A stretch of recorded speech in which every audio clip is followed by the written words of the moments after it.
Try something simple.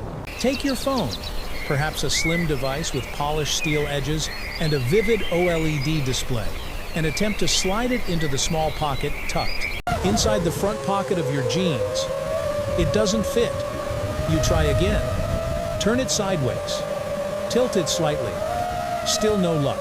And then the question arises, why does this detail still exist? Why do hundreds of brands across the globe, from luxury labels to budget retailers, continue to preserve a pocket that seems too small to hold anything modern?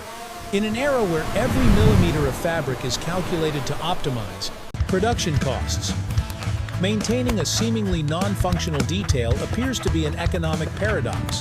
But if we trace its historical lineage, we discover something remarkable.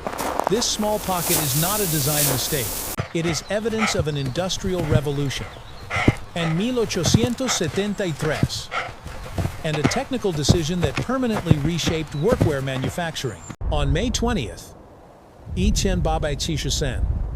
Levi Strauss and Jacob Davis were granted a patent for an improvement in fastening pocket openings, a method for reinforcing pocket corners.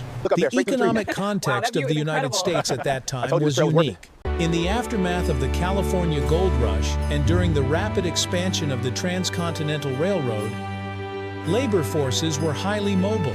Men moved from mining camps to rail sites to cattle ranges.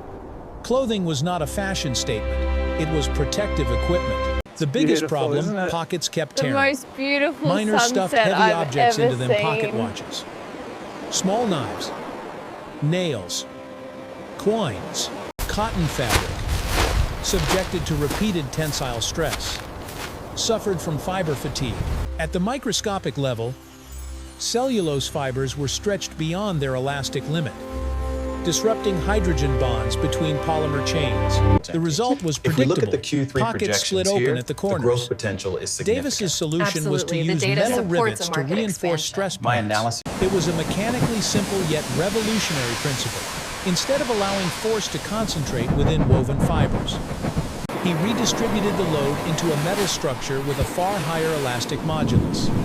The small pocket was not the centerpiece of the patent, yet it was intentionally designed as a protected compartment for a pocket watch, a valuable object highly vulnerable to impact damage. When people think of jeans, they often imagine indigo dye or rugged denim fabric. But the true revolution was embedded in those small metal dots. Copper rivets function as a stress bridge.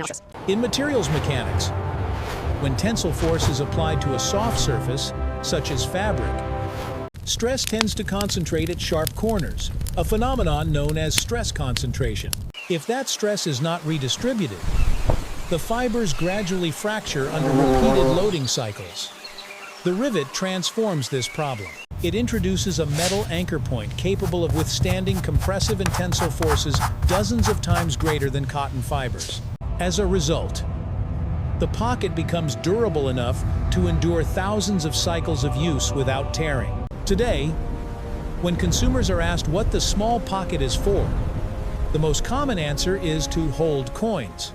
Yet historical evidence does not support this assumption. In the late 19th century, coins were typically carried in leather wallets or coat pockets.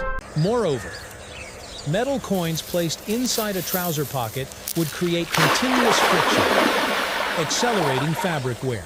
If coin storage had been the primary purpose, the design would likely have prioritized greater depth and a wider opening. Early 20th century product documents clearly described it as a watch pocket. Its original function was explicitly recorded. Modern confusion, it is the result of what might be called a cultural memory gap. When the original object, the pocket watch, disappeared from everyday life, consumers were compelled to reinterpret the remaining design feature. This is a compelling example of semantic reassignment. When context changes, objects are assigned new meanings, even if those meanings are historically inaccurate. I'm so glad we came out The small here. pocket has not changed. Only our understanding of it has.